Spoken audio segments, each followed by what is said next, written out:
Saludos amigos televidentes, hoy con su programa Orientación Tributaria, cargado de información muy importante en esta Semana Santa.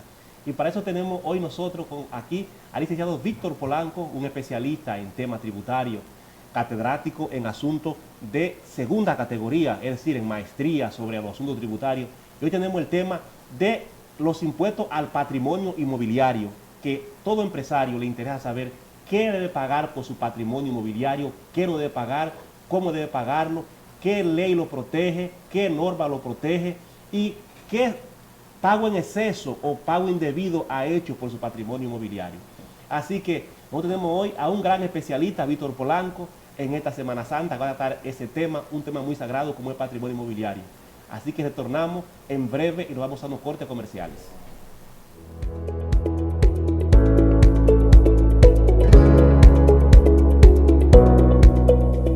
La Cooperativa Global es un mundo lleno de oportunidades donde te acompañamos a realizar todos tus proyectos, brindándote la mejor tasa del mercado y múltiples oportunidades para realizar préstamos, certificados a plazo, aportaciones, órdenes de pago, cuentas de ahorro, microcrédito y muchas oportunidades más. Ven y vive esta experiencia con nosotros. Coop Global, contigo siempre.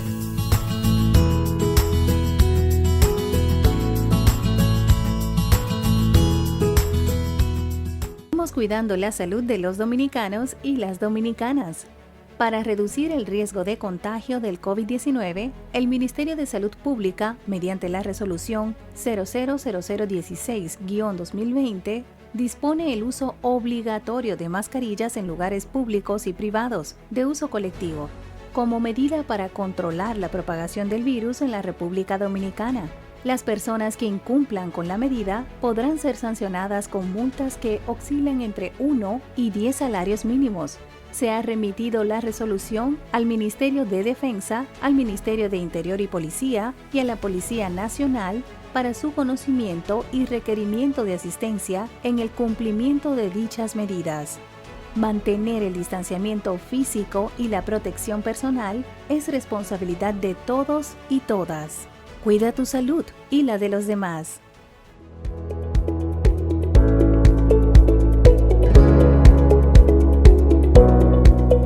Bueno, televidentes, estamos de vuelta con su programa Orientación Tributaria y en este encuentro con Víctor Polanco vamos a comenzar preguntando, Víctor, cuando se habla de patrimonio inmobiliario, ¿a qué nos referimos nosotros? Mira, lo primero que tenemos que ver es que el patrimonio en general proviene siempre de una renta, de una riqueza acumulada o generada por las personas. Acumulada porque tú la puedes obtener vía sucesión o donación, pero también se puede adquirir, el modo principal de adquirir la renta es por el esfuerzo. Entonces todo lo que tú obtienes en principio es renta.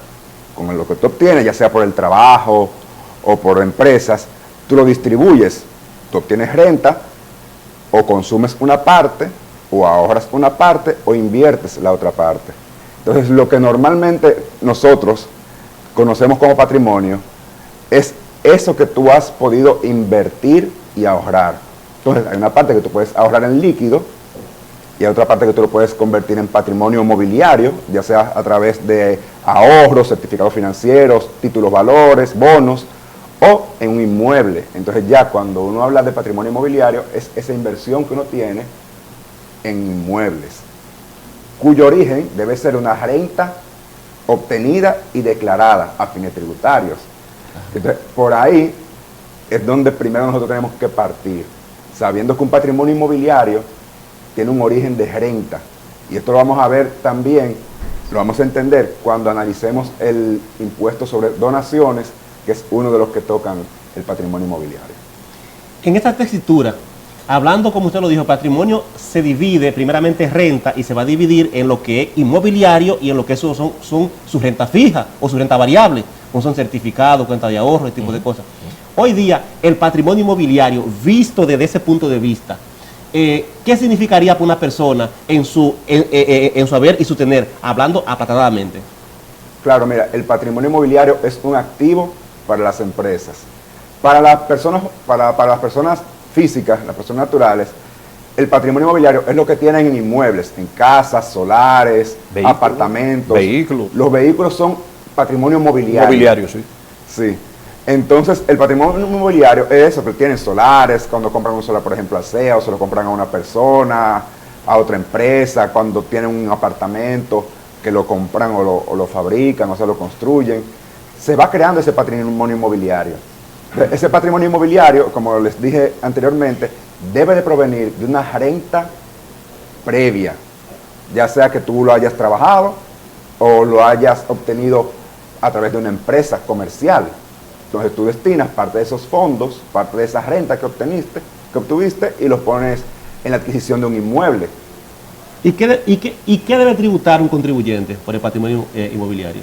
Mira, el patrimonio inmobiliario, la tenencia patrimonial de inmuebles, ya sea solares, apartamentos, locales comerciales, para las personas físicas, está sujeto a un impuesto anual que se llama el impuesto al patrimonio inmobiliario. Lo que es IPI hoy día. Exactamente. Bueno, el IPI sale de la ley 18-88 en el año 1988, que se llamaba Impuesto a la Propiedad Inmobiliaria y Viviendas Suntuarias y Solares Urbanos no edificados. Entonces, ese era el impuesto que se creó con el propósito de sujetar a un impuesto, ¿verdad? Una contribución para el Estado por parte de todos los propietarios que tuvieran un patrimonio considerable. Siempre bajo esa ley existía un patrimonio exento. Que, por ejemplo, había un inmueble que valía 5 millones y ese inmueble no estaba sujeto porque la ley en ese momento contemplaba que el impuesto se aplicaba después de los 5 millones. Actualmente el IPI, que es el mismo impuesto al patrimonio inmobiliario, grava lo mismo que hemos hablado, todo el patrimonio de las casas, los apartamentos, los solares, los locales comerciales, cuando en sumatoria, porque lo que manda la ley ahora, a partir de la ley 253-12, es que todos los inmuebles, todo ese patrimonio inmobiliario se sume en una declaración y el total de ese patrimonio inmobiliario está sujeto al impuesto, pero hay una parte que está exenta, que ahora mismo son 8.130 y pico de mil pesos. Sí. Lo siguiente, siendo que el origen del patrimonio inmobiliario es la renta, en este caso, ¿qué papel viene a jugar entonces el proceso de aburguesación? ¿De urbanización? De aburguesación. Bueno, eso es un tema muy interesante porque desde el punto de vista de la hacienda pública y la teoría de la imposición, ponerle impuestos al patrimonio inmobiliario trata de que esas personas que continuamente van adquiriendo riqueza y van acumulando riqueza puedan contribuir en la medida que son más ricos. Entonces, el Estado le quita impuestos para reducirle un poco esa riqueza y ese impuesto pueda ser repartido o redistribuido entre los ciudadanos, entre las demás personas, a través del gasto público. Pero realmente, la forma de adquirir la propiedad y de conservarla y mantenerla se incrementa con la burguesización, ¿cómo te dice? Aburguesación. La burguesización. Y realmente el impuesto en la actualidad no es progresivo, es proporcional. Es decir, el IPI en la actualidad es de 1% sobre el total del patrimonio inmobiliario cuando sobrepasa los 8 millones. Va a haber una parte de la sociedad que si tiene inmuebles que suman 8 millones no va a pagar impuestos. Una persona que tenga un apartamento de 2 millones o un apartamento de bajo costo o hasta un apartamento de 7 millones, que es un apartamento considerable en este país, no va a pagar IPI.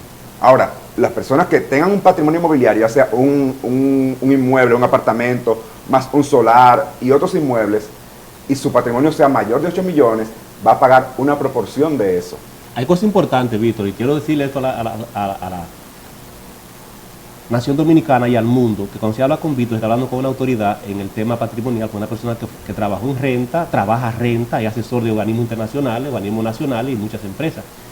En ese tema, Víctor, cuando la ley anteriormente, la 188, del 18-88, sí, contemplaba la agrupación de bienes pero comerciales. Sí. Entonces, cuando se vendió la idea de que iba a ser, se le pidió, y eso fue para aumentar eso a lo médico, de que se iba a aumentar el impuesto al patrimonio inmobiliario, se habló de 1%, pero no se habló de agrupar bienes. Exacto. ¿Y por qué? Porque no es rentable para la renta adquirir bienes hoy día. Hoy día no es rentable. ¿Y por qué no es rentable? Porque te compra un apartamento que le valga a usted 20 millones de pesos, que eso vale cualquier solar baldío aquí o cualquier apartamento para usted rentarlo, y tiene que pagar casi 3 meses de lo que le costó a usted la renta anual. Así es. Entonces ya hoy en día no es rentable comprar apartamentos para alquilar, que eso se dice siempre en las sociedades. Ya no hay para qué comprar apartamentos, uno no deja nada porque hay que pagar esa cantidad. Así es. Cuando se habló de la ley, no se habló de agrupar bienes, no, de agrupación de bienes, ella existía. Incluso a mí llegaban a clientes míos, llegaban a agruparle bienes y no iba allá, no, esos bienes no son comerciales. Entonces, usted tributaba por los bienes independientemente, lo que pasaran era de 2,5 millones. Sí, al principio, así es. De 2,5 millones. Después se lo agruparon todo y eso fue un grito. Y hoy día, imagínate usted, yo tengo clientes que tienen 50, que cogen una finca, la dividen en solares y ya perdió la modalidad de ser agrícola y se va a robar. Inmobiliario. Y ya lo que valía 100,000 pesos, se le va a usted a 100 millones de pesos. Así es. Así es. Víctor, en ese tenor, Así mismo es. hay tratadistas que han dicho que ese impuesto es un impuesto abusivo. ¿Qué opinión tú tienes al respecto sobre ese tema? Mira, realmente el IPI es un impuesto que grava la propiedad, pero también grava la tenencia de inmuebles. La concepción, por ejemplo, de la ley 1888 era destinar parte de esos fondos para crear un programa social de construcción de viviendas. A lo que sabemos que no se llegó nunca, porque tú en la ley tú puedes poner que el destino de los impuestos son para algo específico y al final todo ese dinero se mezcla en la ley de presupuesto anual. Así es. Y el Estado hace con los recursos, ¿verdad?, lo que entienda. Lo que desea. Necesario. Claro. Entonces, ese impuesto puede ser abusivo hasta un punto de la clase media. La clase media, tú sabes que tiene pocas formas de evadir. O de planificar fiscalmente sus operaciones, porque tal vez una persona que tenga muchos inmuebles y sea multimillonaria haya podido pagar un asesor de alto nivel y hacer una estructura, pasarlo en una compañía, convertir ese patrimonio inmobiliario personal a uno societario y pagar el 1% de los activos. Y ya con el impuesto sobre activos en una compañía pueden hacer un rejuego con las rentas que obtiene a nivel comercial. ¿No entiendes? Pero una persona física que solamente tiene un inmueble va a estar pagando el 1%, una proporción de 1% permanente. Y bueno, tú sabes, en 20 años, uno redondeando las cosas puede decir, bueno, yo estoy pagando 5 años, 10 años del valor de mi inmueble cada vez. Tú lo acumulas y tú dices, bueno, yo estoy pagando el 20% más en, qué sé yo, en 30 años, lo que tú vas a vivir, vas a tener que pagar. Pero en muchos países se paga un impuesto así, predial, un impuesto a la propiedad inmobiliaria, en que en virtud de la riqueza acumulada de las personas, también tributen. Okay. Porque la tenencia patrimonial es una manifestación de riqueza. Así es. Ahora sí, el impuesto, el IPI, que es anual, grava también algo que sí puede ser injusto, que es la plusvalía. Sí. Porque la DGI actualiza normalmente el valor de los inmuebles de acuerdo al mercado. A la inflación. Sí. Exactamente, a la inflación.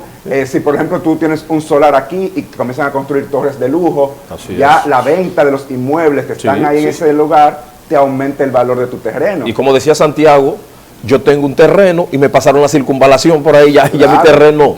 Ya un terreno aumenta el valor. A lo que tú no pediste, que fue involuntario, porque tú no lo has solicitado, te aumenta el valor del inmueble, se crea una plusvalía. Entonces la plusvalía tiene un asunto, que la plusvalía tú no la reflejas, tú no lo tienes en tu bolsillo. Así es. Te aumenta el valor del inmueble, pero tú no lo tienes. Y sin embargo, con el IPI, te cobra un impuesto sobre la plusvalía. Sí, porque el Estado ha hecho una inversión para hacer esa vía que va a pasar por tu terreno, que te le va a dar más valor a tus teneres, entonces el Estado quiere volver y sacar su... Es como si fuera un anticipo. Claro, sí, claro. Tú no te has ganado nada de la plusvalía que ha tomado tu inmueble y sin embargo estás pagando impuestos. Entonces, esa partecita sí puede ser vista como injusta.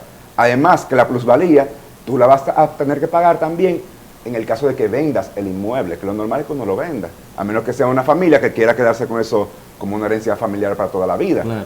Pero cuando tú vendes un inmueble, también tú vas a pagar ganancia de capital. Que hay una cosa muy importante, Víctor, y quiero que tú la aclares a la población dominicana, y es que la gente mezcla el pago de la propiedad inmobiliaria IPI anualmente, o el pago, si una compañía, de lo que es el activo, con la ganancia de capital. Dice, no, pues yo pagué todo eso, porque a mí me están cobrando este dinero cuando yo vendo mi propiedad, yo no tengo que pagar. ¿Son dos cosas distintas o son iguales? dos cosas distintas totalmente. Explícanos eso para que la población sepa. Mira, el IPI es un impuesto que se paga anualmente por la tenencia y la propiedad del inmueble. Eso es por tú tenerlo, un impuesto real. Al patrimonio es directo, ¿verdad? Un impuesto que es directo a tu patrimonio, el que más tiene, más paga, no hay problema. La situación está con la ganancia de capital. La ganancia de capital surge cuando tú vendes el inmueble. Cuando tú vendes el inmueble, tú recibes un dinero. Entonces, ese dinero que tú recibes de la venta debe de calcularse si allá adentro de ese dinero tú has ganado algo. Porque es como cuando tú estás vendiendo una lavadora, o una secadora, o un televisor. Tú compras un bien y tú lo vendes y ahí tiene que haber un margen de ganancia, lo normal, porque tú no vendes para perder. Hay ocasiones que la gente ha vendido para perder, pero tú tienes que, ¿verdad?, justificarlo. Claro. Entonces, cuando tú vendes un inmueble, tú obtienes una ganancia, primero, bruta, un ingreso bruto. Entonces, lo que manda la ley, el Código Tributario, es que se debe calcular si en esa venta de inmuebles existe una ganancia de capital. La ganancia de capital está regulada en el artículo 289 del Código Tributario bajo el título del impuesto sobre la renta. Entonces son dos impuestos diferentes. El IPI, que grava la tenencia y la propiedad inmobiliaria, y la ganancia de capital, que grava la renta, el beneficio obtenido en esa venta de inmuebles. Entonces, lo que manda la ley es que tú calculas cuánto te costó el inmueble en una ocasión. Ponte tú en el año 2000, el costo que de ese inmueble en el año 2000, lo ajustas por inflación. Ahora en el 2021 le aplicas un multiplicador que la DGI indica cuáles son, que se aplica según el año, le aplicas el multiplicador independiente, y ese costo de adquisición se aumenta, se actualiza. El inmueble automáticamente. Exactamente, y se compara ese costo de adquisición ajustado por inflación, que ya va a tener un valor actual, con el precio de venta. Si el precio de venta tiene un monto mayor que el costo de adquisición ajustado, ahí hay una ganancia. Y se paga el 27% de esa ganancia, de ese margen, como ganancia de capital. Y ahí mismo, Víctor, hay algo que siempre ha estado tratando de descifrarse, y son dos cosas importantes. La primera que va a querer que analicemos es de que está también el impuesto que se le paga a los ayuntamientos. O sea, que en el Distrito Nacional no se cobra eso. No, eso aquí está a palo y piedra. Eso aquí está, que eso no se sabe cómo está eso aquí. Eso aquí no sirve, en pocas palabras. Aquí hablamos así porque somos más políticos y debemos decir la verdad. Pero en la romana, porque son parcelas que son, que eran cañeras, que pertenecieron al Estado, ellos le caen atrás. Mira, eso es religiosamente. El Ayuntamiento de la Romana es con eso, no come cuento. Entonces, tiene que pagar un impuesto al ayuntamiento. Una tasa al ayuntamiento. Ayuntamientos. Y se tiene registrada en impuestos internos, que anteriormente se registraban todas las propiedades, tenga título o no título, iban todas las rentas. Sí. Hoy día solamente ciertas propiedades sacan el título, que es un tremendo error que tiene la renta. Ha dejado de recibir millones y millones de pesos. La renta, por ese error que cometió, y lo sigue cometiendo por malos asesores,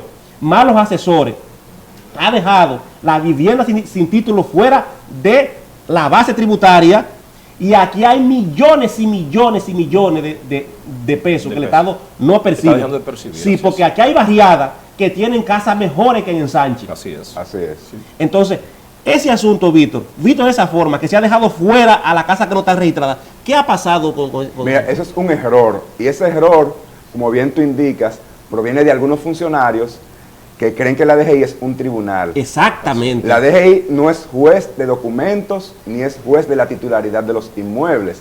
Entonces, muchas personas entienden que la DGI solo debe registrar los inmuebles cuando tienen título, porque en el sistema existe una partecita donde tú tienes que colocar el título. Si tú no colocas el título, hay problemas.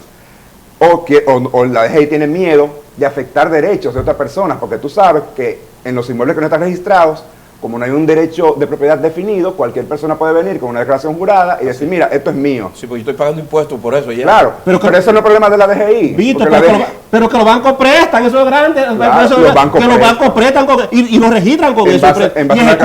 Y ejecutan, y el ayuntamiento ejecuta con ese asunto. Claro, porque nosotros tenemos un sistema registral, pero no necesariamente el sistema registral, bajo la ley 108-5, que es la actual, te determina el derecho de propiedad, porque el derecho de propiedad no está regido por un registro. Claro. El registro sirve para acreditar y certificar tu titularidad. Claro. Pero tu derecho de propiedad está consagrado de que tú tengas la propiedad, claro que sí, con la la posesión, con la posesión. y que sea una posesión ininterrumpida, pública, pacífica, y que nadie tenga dudas respecto a tu posesión. Bueno, pero si es un terreno del Estado, porque muchas posesiones también son terrenos privados que la gente ha colocado bienes sobre Así ellos, es. que es un peligro. Así mismo es. Amigos televidentes, vamos a unos cortes comerciales y estamos en breve con su programa Orientación Tributaria.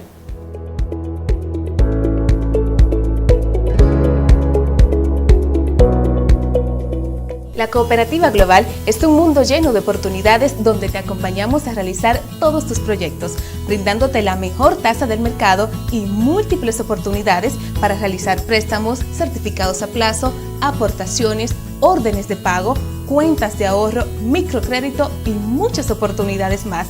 Ven y vive esta experiencia con nosotros. COP Global, contigo siempre.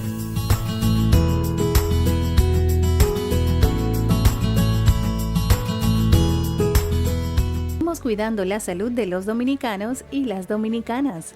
Para reducir el riesgo de contagio del COVID-19, el Ministerio de Salud Pública, mediante la resolución 000016-2020, dispone el uso obligatorio de mascarillas en lugares públicos y privados, de uso colectivo, como medida para controlar la propagación del virus en la República Dominicana.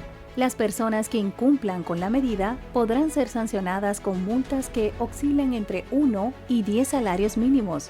Se ha remitido la resolución al Ministerio de Defensa, al Ministerio de Interior y Policía y a la Policía Nacional para su conocimiento y requerimiento de asistencia en el cumplimiento de dichas medidas. Mantener el distanciamiento físico y la protección personal es responsabilidad de todos y todas. Cuida tu salud y la de los demás.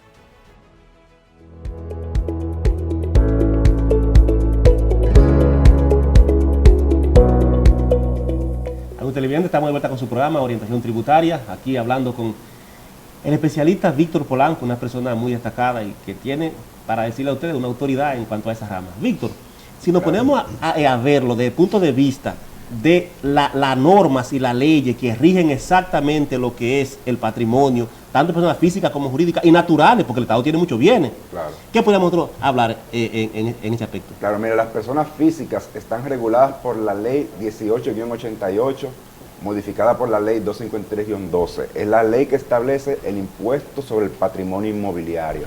El impuesto que se paga una vez al año sobre la totalidad de los inmuebles, como bien ustedes han indicado, excluyendo una parte exenta que son 8 millones. Entonces al total se le restan 8 millones y se paga el 1% sobre eso. Eso es un impuesto anual por la ley 18-88. Cuando se adquiere un inmueble por compra, se paga un impuesto a la transferencia inmobiliaria, que es un impuesto que se paga cuando tú compras, que es el 3%, que es lo que la gente llama el 3%. Se llama el impuesto a la transferencia inmobiliaria. También sobre las operaciones inmobiliarias, cuando usted toma un préstamo o el acreedor firma un contrato de préstamo con hipoteca, sobre esa operación inmobiliaria se paga un 2%, que normalmente lo paga también el deudor. Igual de transferencia inmobiliaria es un impuesto indirecto, porque aunque depende de la voluntad del que vende el inmueble, a quien le traspasan los costos de la compra es al comprador y se convierte en un impuesto indirecto. En la práctica, y legalmente posible, por eso pasa que el comprador es que paga el impuesto a la transferencia inmobiliaria del 3%. Ahora, las personas jurídicas pagan un impuesto similar al IPI, que es el impuesto a los activos, que incluye los inmuebles y todos los activos que aparecen en el balance general de las compañías. Sin la excepción de la exención de los 8 y pico millones de pesos que le corresponde hoy día. Así mismo, las personas jurídicas, las empresas, las sociedades, pagan ese impuesto sobre los activos sin beneficiarse de la exención de los 8 millones que se benefician las personas físicas en el IPI. Entonces, por eso mucha gente tiene que pensarlo bien al momento de tener un inmueble. Muchas personas dicen, no, yo prefiero ponerlo en una compañía porque me da mayor seguridad que tenerlo como persona física, pero al momento de transferir un inmueble o aportarle al capital en una sociedad por acciones, una sociedad comercial, pasa a pagar el 1% del activo total. Víctor, ante una reforma fiscal, ¿tú crees que esa modalidad de pago de impuestos, ¿tú crees que sufriría alguna transformación? Mira, muchos sectores están pidiendo que se elimine el impuesto sobre los activos. No está, primero los empresarios están pidiendo que se elimine el impuesto sobre los activos porque es una carga. Lo ven como si fuera un impuesto mínimo, que en adición al anticipo aumenta tu costo de cumplimiento, porque tú tienes que prever pagar ese impuesto, sacar el dinero, aunque tú no estés generando ingresos de por venta, y tienes que tener un fondo para pagar el impuesto sobre los activos y en adición los anticipos. Entonces, muchos empresarios ven que ese tipo de impuestos lo que crean es disminuir el flujo de caja necesario para que las empresas, y más en un contexto actual, con una crisis del COVID, no puedan tener los ingresos suficientes para operar. Entonces, están propugnando para que en esa reforma tributaria que se está comentando que venga, se eliminen tanto el impuesto sobre los activos como el anticipo. El impuesto sobre los activos lo ven normalmente como un impuesto mínimo.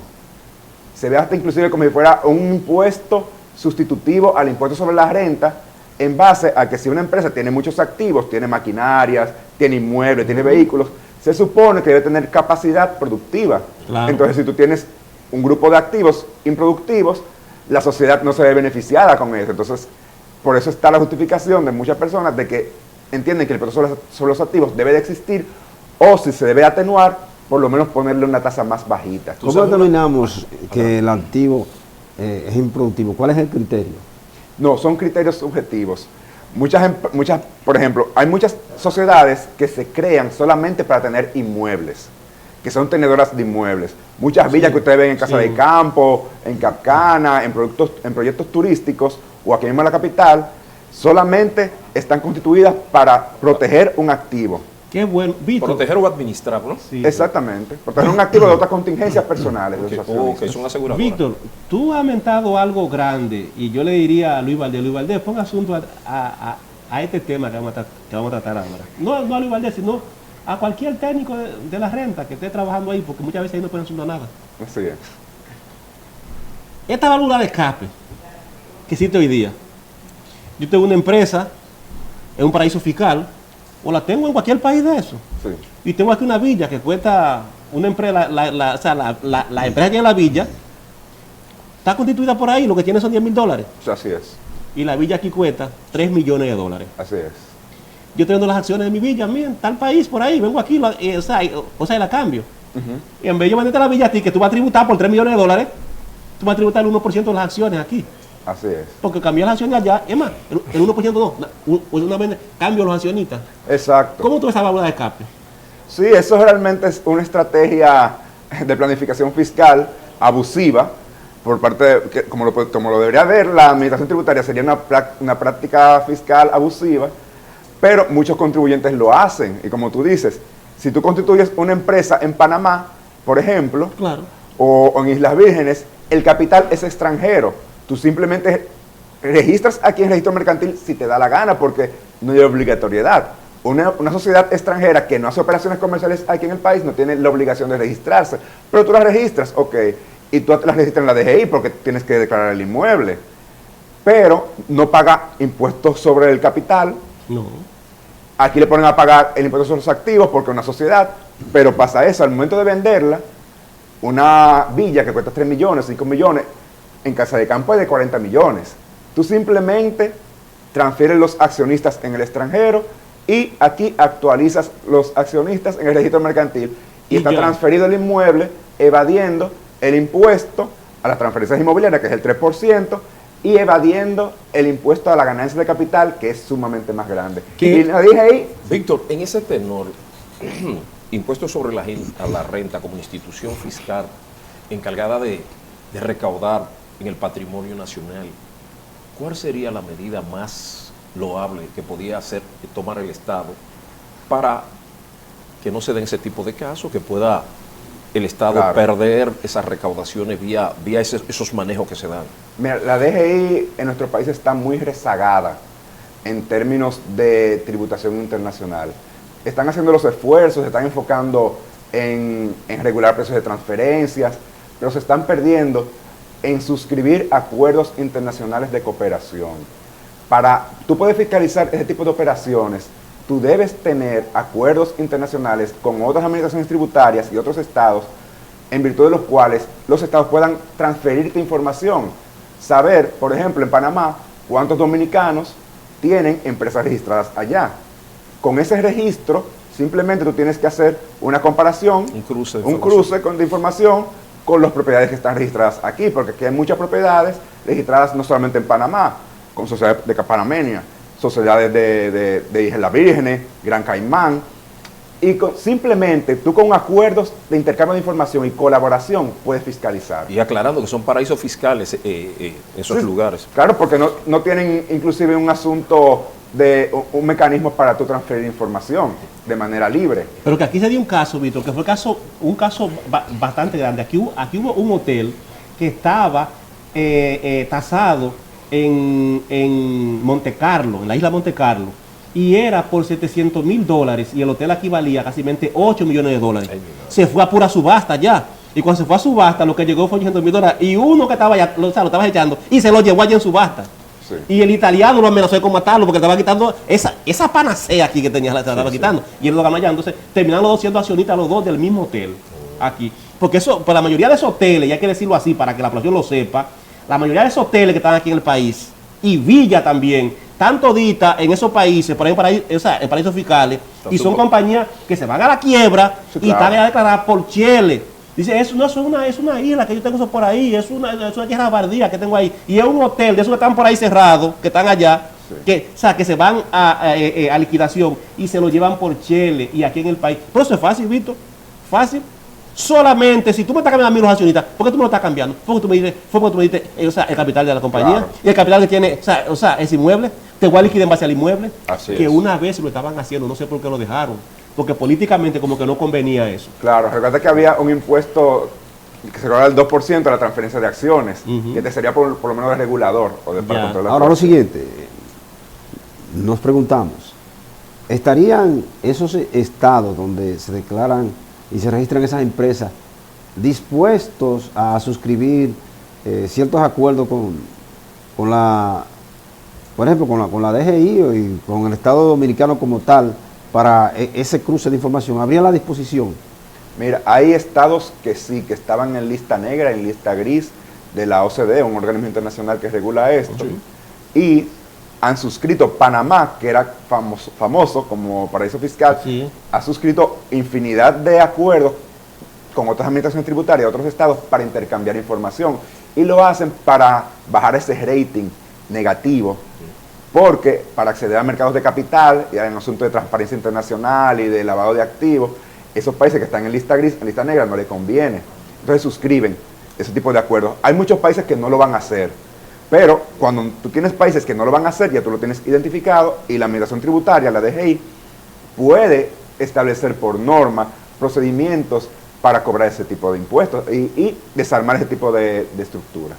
Se puede hacer. La estructura de Panamá con los papeles comerciales, tú sabes que de ahí salió que Rey Juan Carlos tenía una fortuna ahí, que Jean-Claude Duvalier tenía una fortuna ahí. Si va a la República Dominicana, van a sacar que Trujillo una fortuna ahí. Y de ahí ese pandero, cuando ese pandero comience a sonar ahí, eso va a llegar a muchísimas partes. Claro, eso no quiere dejar dicho que los evasores no son los que están abajo, no son los chiquitos, los empresarios medianos. No. Grandes evasores son grandes ricos. Prácticamente lo que va del día abajo son percata minuta, pero como dicen los peces gordos, son que en una sola partida se llevan a todos esos pequeños en una... Claro. Pero la misma norma contempla que a las grandes empresas la tasa de tributación que se le aplica, que a las pequeñas empresas lo van a pagar el 27%. Así es. Pero aquí las empresas grandes valen más que la pequeña. Lo que pasa es que la pequeña dice, yo pago el 27%, pero allá aplican tasa efectiva de tributación. Dice, no, mira, yo tengo que pagar tantos millones, aplícame la tasa efectiva de tributación. Y aquí existen los famosos más regulados, que es otra cosa que aquí no se habla de eso. Sí, como decía Víctor Santiago, el grande tiene muchas empresas, tiene muchas formas como sacudirse, pero el pequeño no, pero el pequeño tiene todos los focos focalizados, todos los lentes focalizados hacia él. Que aquel movimiento que él hace prácticamente se visualiza, pero el grande no, el grande tiene muchas formas de evadir las recaudaciones hacia ellos. Claro. Al final, evidentemente que Mario Benedetti termina teniendo razón cuando dice, toda riqueza tiene su peculado. Evidentemente es así.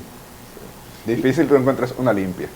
Y hablando de eso, Víctor, en cuanto a la sucesión y donaciones, que ese otra forma de cómo la gente adquiere su patrimonio, el marco legal y la operatividad en el país, ¿cómo tú la defines?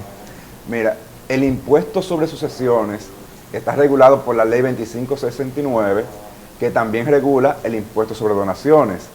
Ambos son transmisiones de bienes, uno por efecto de la muerte, que es la sucesión, y la donación por actos entre vivos. Son transmisiones que se realizan a título gratuito, es decir, cuando yo recibo una herencia de mi papá que se muere, yo no he pagado a mi padre algo para recibir ese beneficio. Igual, cuando usted dona algo, no recibe una contraprestación. Entonces son transmisiones a título gratuito. En nuestro país, esos impuestos tienen tasas diferentes. El impuesto sobre sucesiones tiene una tasa de un 3% sobre la masa sucesoral, y el impuesto sobre donaciones se grava con el mismo impuesto, con la misma tasa que el impuesto sobre la renta, actualmente un 27%. El de sucesiones, como para seguir el hilo, grava esa masa sucesoral, lo que reciben los herederos. Tiene deducciones, por ejemplo, los seguros de vida del causante, los gastos de muerte, la cédula hipotecaria que tuviera. Sí, por ejemplo, si el inmueble está constituido sobre bien de familia, no paga impuestos sobre sucesiones. Entonces, ese impuesto tiene exenciones y gastos que son deducibles, pero a la masa sucesoral se les reducen ese tipo de exenciones y gastos deducibles y se paga un 3%. En nuestro país, cuando sucede una muerte, o sea, cuando se abre la sucesión, los herederos tienen la obligación de declarar esa sucesión a la DGI, que es el organismo regulador en esta materia, dentro de los 90 días de apertura de la sucesión, es decir, de cuando aparece la muerte, cuando se causa la muerte, en la administración local más cercana del contribuyente fallecido, porque se entiende que es el último domicilio del causante, es decir, de la persona que falleció. Entonces, dentro de los 90 días, los herederos deben de preparar una declaración jurada, determinación de heredero, bajo notario, con buscar todos los documentos de los bienes que tienen, los inmuebles, los bienes muebles, los vehículos, las joyas, inventariarlos y preparar una declaración jurada, un formulario que la DGI tiene a disposición para que los herederos lo llenen y un notario también la firme y le ponga su sello. Se deposita esa declaración jurada en la DGI y la DGI comienza a examinar la liquidación sucesoral, el proceso de la liquidación y te notifica un pliego de modificación. ¿Qué tan legal es lo que se depositó? Así es. Ese es un inconveniente que afecta a los herederos y a los ciudadanos. Porque, como le dije anteriormente, la DGI no es juez de los documentos. La DGI debería preocuparse en liquidar lo que se le presenta. Porque la misma ley 2569, en su artículo 10, establece las soluciones en caso de que un heredero se vea afectado por una mala liquidación, o que vaya a contestar o a ser contradictorio o no esté de acuerdo con la liquidación sucesoral y la determinación de herederos que haya hecho algún heredero declarante. En ese mismo orden, Víctor, si hay, un ejemplo, 4 hermanos y papá se encariña con el más pequeño, que era el más cariñoso conmigo, y yo quiero dejarle a fulanito un 10 o un 15% más que a los demás, ¿se permite ese tipo de acción? Mira, la DGI, primero en impuestos, la DGI no tiene que meterse en eso. Okay. O sea, la DGI no tiene capacidad legal para determinar si un causante o un heredero ha violado lo que se llama la reserva hereditaria. Lo que tú dices sobre reserva hereditaria está establecido en el Código Civil Dominicano. Sí.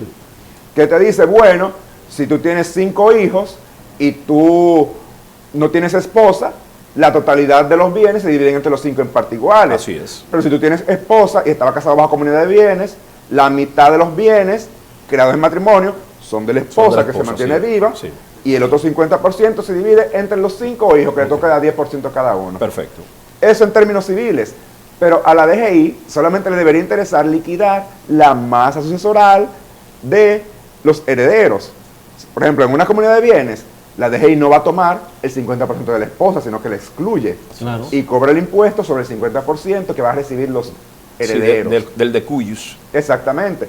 Si entre los herederos o el papá dice, no, por testamento yo te voy a dejar 15% más a ti, 5% menos a ti, eso no es un asunto que la DGI le debe preocupar. No, eso es verdad. Porque los herederos tienen las vías legales a través del Código Civil para protestar ese tipo de partición o violación de la reserva hereditaria que ha hecho el decuyus en vida. Perfecto. Entonces, a la DGI simplemente no le importa cobrar el 3% sobre la masa. Si hicieran eso y estuvieran dejados, tú sabes, si se olvidaran un poquito de buscar... Del tribunal que existe en la renta. Claro, ellos no son tribunal. Si dejaran de ser tribunal, los expedientes sucesorales en este país Fluyeran. En una semana. Simplemente tú ves los bienes que declararon los herederos, revisas en tu sistema de información cruzada, lo que tiene la DGI en su base de datos, si los inmuebles se corresponden y los bienes muebles se corresponden a lo que han declarado los herederos, tú los valorizas, revisas los avalúos y liquidas el impuesto, el 3%. Y los herederos se averiguarán, ellos, si hubo una mala partición entre ellos en términos civiles. Pero ya la DGI obtuvo su impuesto. Claro. Y si hay algún tipo de reclamación con la liquidación de impuestos, porque un heredero diga, no, yo tengo que pagar menos impuestos porque recibí menos que tú, eso es un asunto que los herederos, con su sentencia civil, lo pueden llevar a la DGI y la DGI se liquida. Y le puede devolver o quitarle un chin más a aquel. Pero la DGI debe cobrar el 3% sobre la masa sucesoral. Eso es lo que le importa. Someterse a lo que establece la ley y lo demás que lo determine la instancia correspondiente, que en este caso sería una instancia civil. Claro. Eso es exceso de burocracia. Así es. Eso es así. Amigos televidentes, nos vamos a una corte comercial y retornamos en breve.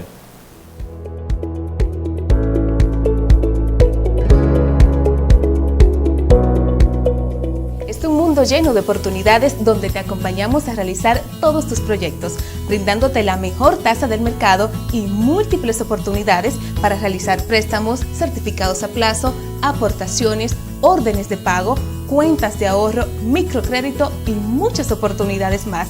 Ven y vive esta experiencia con nosotros. COP Global, contigo siempre.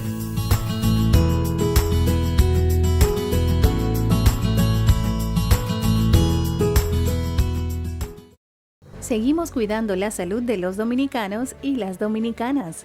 Para reducir el riesgo de contagio del COVID-19, el Ministerio de Salud Pública, mediante la resolución 000016-2020, dispone el uso obligatorio de mascarillas en lugares públicos y privados de uso colectivo, como medida para controlar la propagación del virus en la República Dominicana. Las personas que incumplan con la medida podrán ser sancionadas con multas que oscilen entre 1 y 10 salarios mínimos. Se ha remitido la resolución al Ministerio de Defensa, al Ministerio de Interior y Policía y a la Policía Nacional para su conocimiento y requerimiento de asistencia en el cumplimiento de dichas medidas. Mantener el distanciamiento físico y la protección personal es responsabilidad de todos y todas. Cuida tu salud y la de los demás. La Cooperativa Global es un mundo lleno de oportunidades donde te acompañamos a realizar todos tus proyectos, brindándote la mejor tasa del mercado y múltiples oportunidades para realizar préstamos, certificados a plazo, aportaciones, órdenes de pago, cuentas de ahorro, microcrédito y muchas oportunidades más. Ven y vive esta experiencia con nosotros. COP Global, contigo siempre.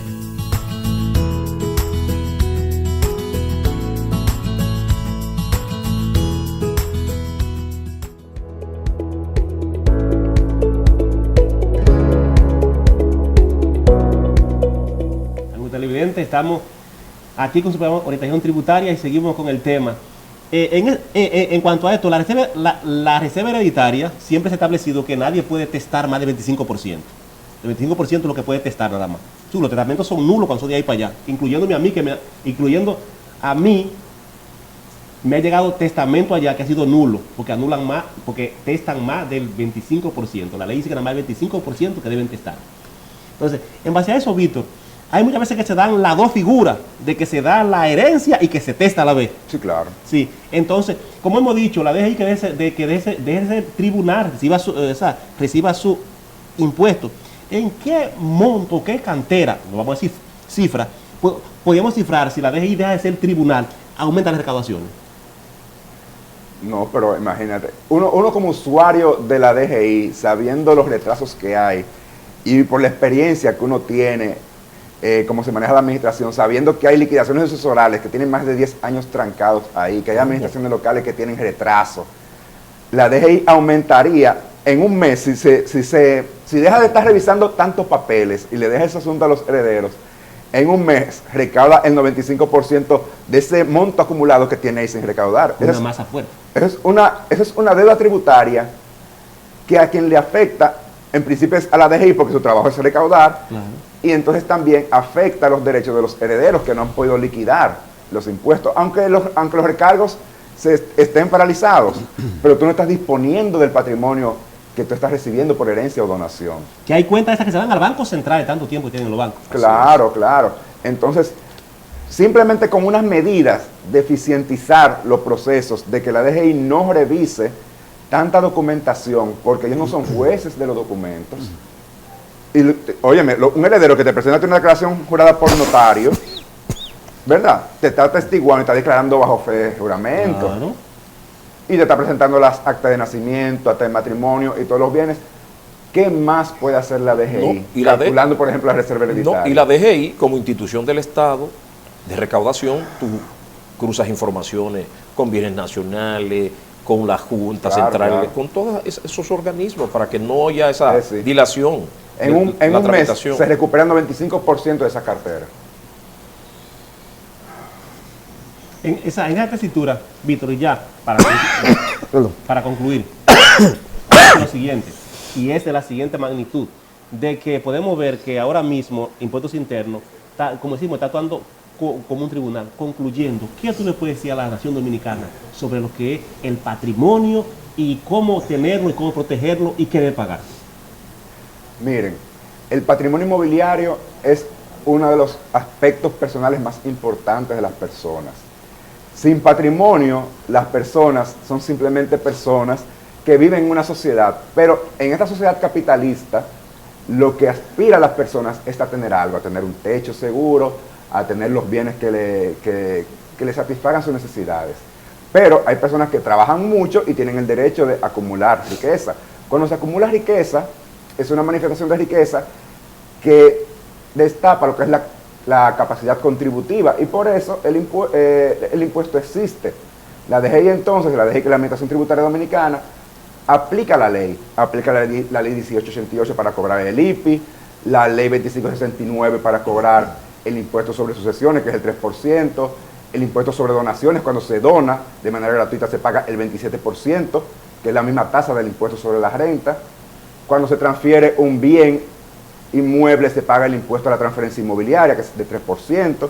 Si también incluye una hipoteca, no solamente la transferencia, cuando incluye la hipoteca... Hipotecas judiciales y hipotecas convencionales, claro. y tripartita. Claro. A veces cuando la hipoteca está dentro del mismo acto de transferencia inmobiliaria y eso está ejecutado a través de un banco comercial, una institución financiera, el 3% absorbe ese 2%, pero si la hipoteca se hace por acto separado, en una institución que no es esa, se paga el 2%, se pagaría el 5%. Entonces, todas las personas deberían tener un asesor que les ayude a organizar estos temas, porque tal vez el problema de una persona sea un inmueble, pero hay muchas personas que son comerciantes, que tienen varios inmuebles, tienen fincas, que las convierten en solares, y no ven en el momento el impacto tributario que representan esas operaciones. Y claro, cuando lo venden, tienen que tener siempre en previsto un asunto que es la ganancia de capital. Que ese otro cáncer es que está otro cálculo, otro impuesto, y que las personas deben de planificarlo junto con su asesor, a menos que sea un asesor la persona, pero normalmente los empresarios se dedican a trabajar y deben de contratar un asesor para que los ayude y los oriente. Siendo que la DGI, al igual que todas las instituciones del Estado Dominicano, tienen una tradición de practicar el burocratismo, ¿cómo sería ese paso hacia la eficientización de la institución? Claro, mira, la ley 107-13, que es la ley que regula los derechos de los administrados con la administración tributaria, con la administración general y la administración tributaria, parte de ella, sirve como base legal para que la DGI se eficientice. Te dice que la carga burocrática debe de removerse, las formas, los formularios, los procesos deben de ser eficientes, sencillos. Y se entiende, partiendo del discurso del presidente Abinader, de que se busca un Estado que sea simple, sencillo y poco burocrático. Porque tanto a las personas físicas como a los negocios les interesa que el pagar impuestos no se vea como un trabajo, sino que se vea como una facilidad. Y la administración tributaria debe facilitar esa labor de que el pago de impuestos sea rápido, ágil y sencillo.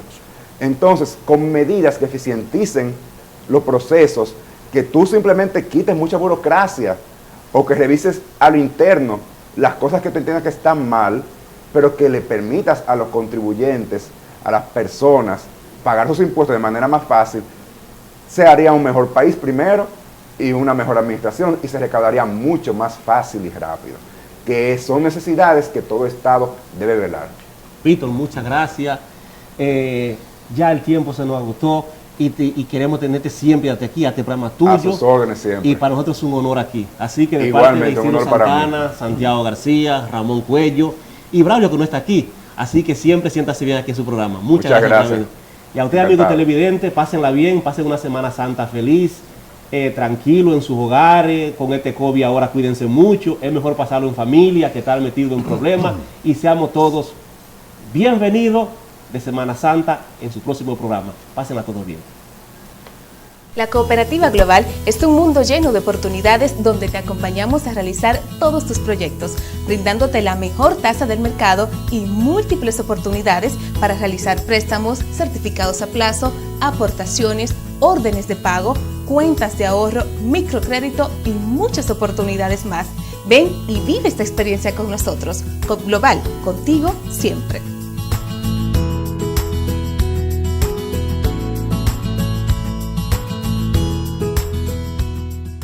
Cuidando la salud de los dominicanos y las dominicanas. Para reducir el riesgo de contagio del COVID-19, el Ministerio de Salud Pública, mediante la resolución 000016-2020, dispone el uso obligatorio de mascarillas en lugares públicos y privados de uso colectivo, como medida para controlar la propagación del virus en la República Dominicana. Las personas que incumplan con la medida podrán ser sancionadas con multas que oscilan entre 1 y 10 salarios mínimos. Se ha remitido la resolución al Ministerio de Defensa, al Ministerio de Interior y Policía y a la Policía Nacional para su conocimiento y requerimiento de asistencia en el cumplimiento de dichas medidas. Mantener el distanciamiento físico y la protección personal es responsabilidad de todos y todas. Cuida tu salud y la de los demás.